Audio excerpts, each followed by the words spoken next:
बच्चों, देखिए इससे पहली वीडियो में हमने आपको संघ मोलस्का के विषय में बताया था और ये फिर हम वही बात कहेंगे कि 9th और 11th के लिए प्राणी जगत का वर्गीकरण। 9th में ये चैप्टर जीवों में विविधता के नाम से है और 11th में ये चैप्टर प्राणी जगत के नाम से है। तो यहाँ चूंकि केवल विशेषताएं संघों की बताई जा रही है, इसलिए हम दोनों क्लासों को ही साथ साथ बता देते हैं। तो यहाँ हम अब संघ नंबर 10 पे चल रहे हैं, इकाइनोडर्मेटा। इकाइनोडर्मेटा को हम कंकड़ त्वचीय प्राणी भी कहते हैं। यह ग्रीक भाषा का शब्द है। ग्रीक भाषा में इकाइनोस का मतलब होता है स्पाइन्स, कांटे, और डर्मा का मतलब होता है स्किन या कवरिंग या त्वचा। ऐसी त्वचा जिसमें कांटे स्पाइन उपस्थित होते हैं, कंटक उपस्थित होते हैं, वो स्पाइनी स्किन कहलाते हैं। तो इसीलिए इनको हम इकाइनोडर्मेटा कहते हैं। सन 1738 में इस संघ का नाम इकाइनोडर्मेटा दिया गया था। इस संघ की अब तक लगभग 6000 जातियां ज्ञात हैं। इनकी विशेषता, सबसे मुख्य विशेषता यह है कि ये सभी जंतु समुद्री जंतु होते हैं। इनमें से कुछ जंतु, अधिकांशतः जंतु समुद्र तल के वासी होते हैं। कुछ समुद्र के जल में तैरते रहते हैं, लेकिन अधिकांशतः समुद्र के तल में निवास करते हैं।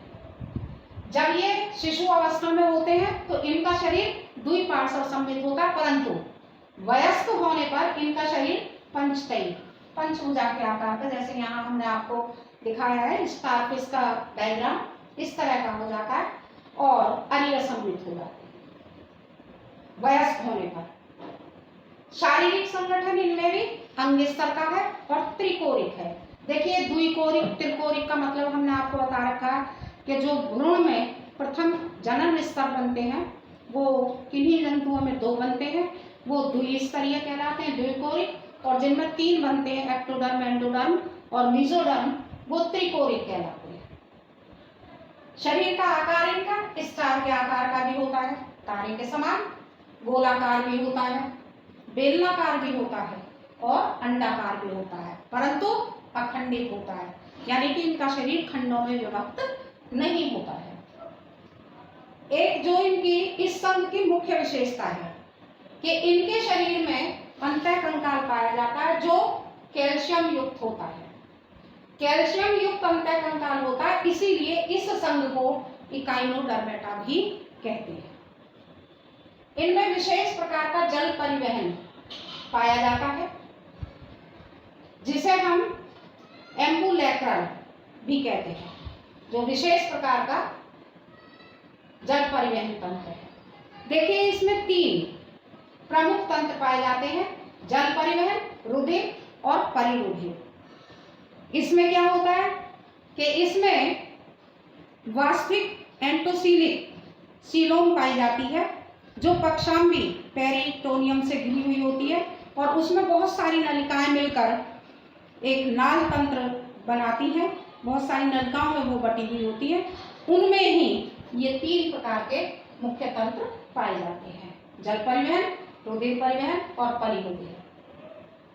इसके नालपाद, इसमें जो नालपाद होते हैं वो चलन में भी सहायता करते हैं, प्रचलन में, और शिकार पकड़ने में भी सहायक होते हैं। क्यों? क्योंकि इनमें कैल्शियम की बनी हुई कंटक कोशिकाएं पाई जाती हैं। इनमें मस्तिष्क अनुपस्थित होता है, परंतु तंत्रिका तंत्र उपस्थित होता है। संवेदी अंग इनमें कम विकसित होते हैं। ये एकलिंगी जंतु होते हैं। जनन इनमें लैंगिक होता है, निषेचन इनमें बाह्य होता है। पुनरुद्भवन की क्षमता इनमें भी अपार पाई जाती है, यानी कि इनमें रिजेनरेशन की क्षमता पाई जाती है।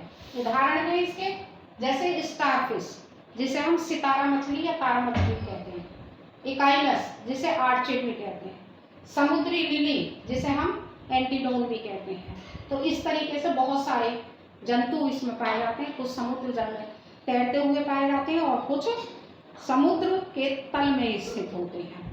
तो ये है हमारा इकाइनोडर्मेटा संघ। देखिए इसके बाद यहाँ तक हमारे संघ नॉन कोऑर्डिनेट के सारे संघ हो गए हैं। सबसे पहले हमने बताया था एक कोशिकीय यूनिसेलुलर, उसमें एक ही संघ था प्रोटोजोआ, उसके बाद हमने मेटाजोआ आपको बताया। मेटाजोआ में पॉरीफेरा से लेकर और इकाइनोडर्मेटा तक, Porifera, Coelenterata, Platyhelminthes, Aschelminthes, Annelida, Arthropoda, Mollusca और इकाइनोडर्मेटा, ये सब सारे जितने भी हैं ये सब नॉन कॉर्डेट में आते हैं। तो इस तरीके से आपके नॉन कॉर्डेट जितने भी संघ हैं वो यहाँ कंप्लीट हो जाते हैं। अगली वीडियो में हम आपको इन सारे संघों की, जो हमने अभी आपको बताए हैं पॉरीफेरा से लेके इकाइनोडर्मेटा तक, इन सारे संघों की एक चार्ट बना के भी विशेषताएं बताएंगे, दिखाएंगे आपको, जिससे कि आपको याद करने में हेल्प मिलेगी कि उनका तुलनात्मक अध्ययन भी हो जाएगा, किसमें क्या चीज़ पाई जाती है, किसमें क्या चीज़ नहीं पाई जाती है। तो उन लक्षणों के आधार पर कौन से लक्षण किस संघ में पाए जाते हैं और किस संघ में नहीं पाए जाते हैं, तुलनात्मक अध्ययन भी होगा और उन संघों की मुख्य मुख्य विशेषताएं भी होंगी, और उसी के साथ हम आपको उन संघों के कुछ उदाहरण भी सामने देंगे। उस चार्ट से आपको बहुत हेल्प मिलेगी। तो वो अगली वीडियो में हम आपको डालेंगे। Thank you.